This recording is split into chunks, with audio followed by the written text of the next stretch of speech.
बिस्मिल्लाहिर्रहमानिर्रहीम। Dear fellows, आइए आज का लेक्चर शुरू करने से पहले रब्बुल जलाल की बारगाह में एक दफ़ा फिर मुल्तजी हूँ कि मौला करीम हमें ऐसे सजदों की तौफीक अता फरमा कि जिससे खिदमत खलक का जज्बा बढ़े। डियर फेलोज, आज जो टॉपिक हम टेकअप करने जा रहे हैं वो है extra territorial jurisdiction in criminal matters, या हम इसको यूं सिंप्लीफाई कर सकते हैं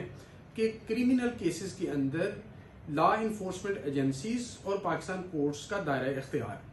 ये फेलोज, प्राइमरीली आज का जो लेक्चर है ये इसके एड्रेस ही हैं ओवरसीज पाकिस्तानी, लेकिन it is equally beneficial for lawyers, for prosecutors, for police and anyone else जो भी लॉ के साथ जिसका कोई इंटरेस्ट है। डी फेलोज, आज के टॉपिक को थोड़ा सा मैं पहले एक्सप्लेन करूंगा इसके डिफरेंट एस्पेक्ट्स को, ताकि प्रॉपर कंप्रीहेंशन डेवलप हो सके।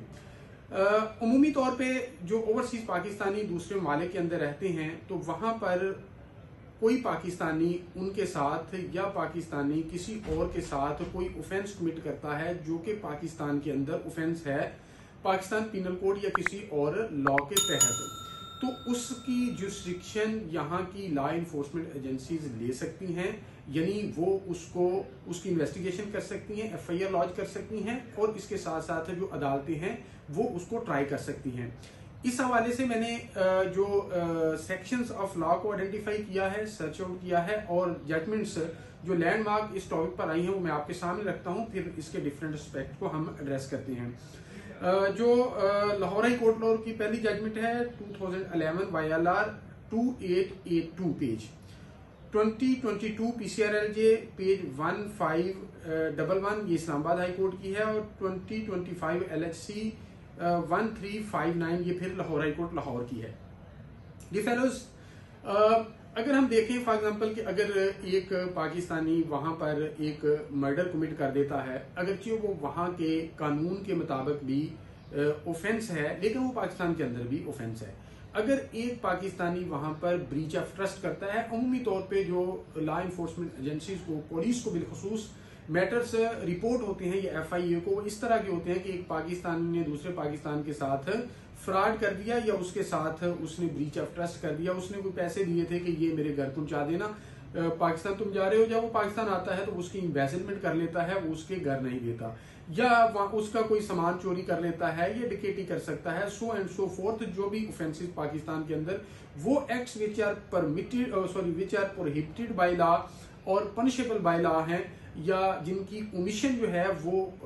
ऑफेंस है पाकिस्तान के अंदर, वो वहां पे होता है तो वो ऑफेंस होगा। अब सवाल यह है कि क्या पुलिस उसकी FIR लॉन्च कर सकती है, क्या FIA उसकी FIR लॉन्च कर सकती है, उसका ट्रायल कहाँ पे होगा, और अगर ट्रायल होगा तो क्या उस ट्रायल के लिए सैंक्शन फेडरल गवर्नमेंट की लेना जरूरी है, या FIR लॉन्च करवाने के लिए फेडरल गवर्नमेंट की सैंक्शन लेना जरूरी है। अब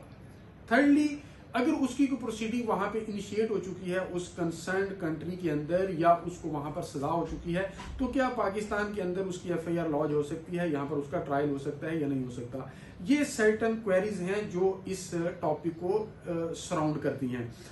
अब पहला जो 2011 की जो जजमेंट है उसने सेक्शन 3-4 PPC और 188 CRPC को डिटेल के साथ एक्सप्लेन किया और ये कहा कि अगर कोई पाकिस्तानी आउटसाइड पाकिस्तान यानी किसी और मुल्क की सरजमीन पर कोई ऑफेंस कमिट करता है, वो पाकिस्तान के अंदर भी ऑफेंस है, तो यहाँ पर उसकी FIR पुलिस लॉन्च कर सकती है। उसके अंदर भी ब्रीच ऑफ ट्रस्ट का मैटर जो है वो डिस्कस हुआ, और उसके बाद 2022 के अंदर PCRLJ 1511 के अंदर इमरान फरूक कत्ल केस जो इंग्लैंड के अंदर एक मशहूर केस है, उसकी FIA ने FIR लॉन्च की, इसको भी डिटेल के साथ इस्लामाबाद हाई कोर्ट ने डिस्कस किया। और अभी एक ब्रीच ऑफ ट्रस्ट का गुजरांवाला की FIA ने टेकअप मैटर किया 2025 LHC 1359, ये बेल का मैटर था, इसमें भी डिटेल के साथ ऑनरेबल कोर्ट ने इन चीजों को डिस्कस किया। इन तीनों जजमेंट्स पढ़ने के बाद ये बात समझ आई, 2011 की जजमेंट के बाद ऑनरेबल कोर्ट ने कहा कि पुलिस पर कोई कदगन नहीं है, वो FIR लॉन्च कर सकती है अगर एक शख्स ने पाकिस्तान से बाहर ऑफेंस कमिट किया। वो ब्रीच ऑफ ट्रस्ट का मैटर था, पहले x official justice of peace ने टेकअप किया, FIR ना लॉन्च हो सकी, फिर हाई कोर्ट में गया तो हाई कोर्ट ने डायरेक्शन दी कि ये FIR लॉन्च हो सकती है, पुलिस FIR लॉन्च कर सकती है। सेकेंडली इमरान फारूक कत्ल केस FIA ने 302 का रजिस्टर किया, जिससे ये बात समझ आई कि FIA के पास भी इसकी जुरिस्डिक्शन है, FIA भी इसकी FIR लॉन्च कर सकती है। अब तीसरी बात कि क्या सैंक्शन जो है वो लेना जरूरी है। ये जो जजमेंट्स हैं इन तीनों के अंदर एक बात पे यूनैनिमिटी है ऑनरेबल कोर्ट्स की, ये जो रिक्वायरमेंट है 188 की, ये प्रोसीजरल रिक्वायरमेंट है। इसको जो FIR लॉन्च करने के लिए रिक्वायरमेंट नहीं है, बल्कि प्रोसिक्यूशन के लिए रिक्वायरमेंट है। At the time of prosecution and after framing of charge भी इसको सबमिट किया जा सकता है। So much so honourable court ने ये कहा कि अगर ये इस प्रोसीजरल रिक्वायरमेंट की वायलेशन भी होती है तो इससे जो प्रोसीडिंग है वो क्वैश नहीं होगी, ये प्रोसीडिंग जो है वो इलीगल करार नहीं पाएंगी। ये रेलेवेंट पोर्शन में आपके सामने रखूं। The court was pleased to hold that section 188 of CRPC provide that courts in Pakistan had jurisdiction to try the accused and punish them accordingly, with the proviso that such accused shall have the protection of double jeopardy and permission of the federal government shall be obtained before proceeding with the court. The Honorable Court further ruled that above sanction was just a procedural requirement and even its violation was of no legal consequence. चौथी बात जो इसके अंदर हमने discuss करनी थी वो ये करनी थी कि अगर वहां पर प्रोसीडिंग इनिशिएट हो चुकी, जैसा कि इस FIA वाले केस में 2025 में जो रिपोर्ट हुआ, जो गुजरांवाला के मुतलका था ब्रीच ऑफ ट्रस्ट का,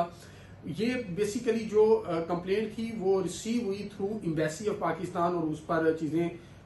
आगे फर्दर इंक्वायर होके FIR लॉन्च हुई और आगे फिर अरेस्ट करके आगे ये बेल स्टेज पे ये मैटर था। तो इसके अंदर ऑनरेबल कोर्ट ने ये हेल्ड किया कि जो डबल जेपर्डी डेफिनेटली अप्लाई करेगी अगर किसी कंपिटेंट कोर्ट ने उससे पहले उसमें उसको सजा दे दी गई है या एक्विट कर दिया हुआ है। अब कंपिटेंट कोर्ट यानी उस मुल्क की कोर्ट जो है वो कंपिटेंट है, अगर उसने मैटर जो है वो टेकअप कर लिया है और उसके अंदर उसकी एक्विटल या कन्विक्शन हो गई है तो वो फिर यहाँ पे वो बार करेगी अंडर सेक्शन 403 CRPC। लेकिन अगर वहां पे सिर्फ इनिशिएट हुई है, अंडर प्रोसेस है, इनिशियल स्टेज पे है, इन्वेस्टिगेशन हो रही है, तो फिर यहाँ पे वो 403 की बार नहीं आएगी। इसके 403 की बार जो है वो शुरू होती है आफ्टर कन्विक्शन या एक्विटल ऑफ द अक्यूज्ड। ये रेलेवेंट पोर्शन में मैं आपके सामने रखता हूँ। Section 188 of CRPC does not create any bar to the registration of a crime report under section